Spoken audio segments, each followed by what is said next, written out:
ഇതാണ് സിനിമ. എന്താ പടം. ഒരു പടം കാണുമ്പോൾ നമുക്ക് ഇങ്ങനെ സമയം നോക്കാനോ അല്ലെങ്കിൽ ഫോൺ എടുത്ത് നോക്കാനോ അറ്റ്ലീസ്റ്റ് നമുക്ക് പടം കാണുമ്പോൾ പടം തീരല്ലേ എന്ന് തോന്നുന്നൊരു പടം. കയറി കഴിഞ്ഞാൽ നമുക്ക് വേറെ ഒന്നും ചിന്തിക്കാൻ തോന്നൂല. ഈ പടം എങ്ങോട്ടാണ് പോണത് ഒന്നും നമ്മൾ ആ പടത്തിന്റെ ഒഴുക്കിനനുസരിച്ച് ഇങ്ങനെ കണ്ടുപോകും.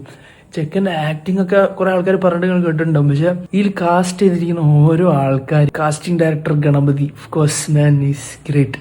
മറ്റേ പ്രായമുള്ള കുട്ടി, ആ പെണ്ണ്, എല്ലാവരും അതിലേക്കുള്ള ഓരോ കാസ്റ്റ് ചെയ്തിരിക്കുന്ന ഓരോരുത്തർക്കും ഓരോ സ്പെഷ്യാലിറ്റി ഉണ്ട്. ഭയങ്കര അടിപൊളിയായിട്ടാണ് എല്ലാവരും ചെയ്തിരിക്കുന്നത്. അടിപൊളി എന്ന് പറഞ്ഞാൽ അടിപൊളി. പിന്നെ ടൊവിനോന് ഭയങ്കര ഇഷ്ടമായി. ടൊവിനോന്റെ ക്യാരക്ടർ കിടിലൻ ക്യാരക്ടർ. ടൊവിനോന്റെ വയറൊക്കെ വെച്ച് വരുന്നുണ്ടപ്പോൾ ഞാൻ വിചാരിച്ചു എന്തോ പഞ്ഞോ എന്തെങ്കിലും വെച്ചതാണ്. ഷർട്ടൊക്കെ കഴിക്കുമ്പോൾ പോലെ ശരിക്കും ഞെട്ടിപ്പാടാ. ടൊവിനൊക്കെ വയറൊക്കെ വെച്ചിട്ട് പോലെ സീൻ. എല്ലാവരും അടിപൊളിയായിട്ട് അഭിനയിച്ചിരിക്കുന്നത്. കിടിലൻ BGM-ഉം പാട്ടുകളും. പാട്ടുകളൊക്കെ മനസ്സിലിങ്ങനെ തട്ടി നിൽക്കാം. ഓരോ പാട്ടുകൾ നമ്മൾ മനസ്സിലിങ്ങനെ നിൽക്കും. ഓരോ സീനുകൾ പടം കണ്ടതിന് ഇറങ്ങിയിട്ട് നമുക്ക് ആ പടത്തിൻ്റെ ഒരു ഇത് കിട്ടുന്നില്ല.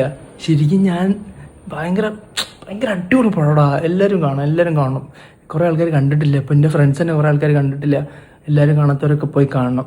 ഇത് മിസ് ചെയ്യരുത്. തിയേറ്ററിൽ നിന്ന് തന്നെ പോയി കാണാം. എപ്പിക്കിൽ കാണുകയാണെങ്കിൽ മറ്റേ സ്ക്രീൻ ഇതാണ്. അപ്പോൾ എപ്പിക്കിലൊക്കെ കാണുകയാണെങ്കിൽ കുറച്ചുകൂടി അടിപൊളിയായിരിക്കും. അപ്പോൾ എല്ലാവരും കാണും.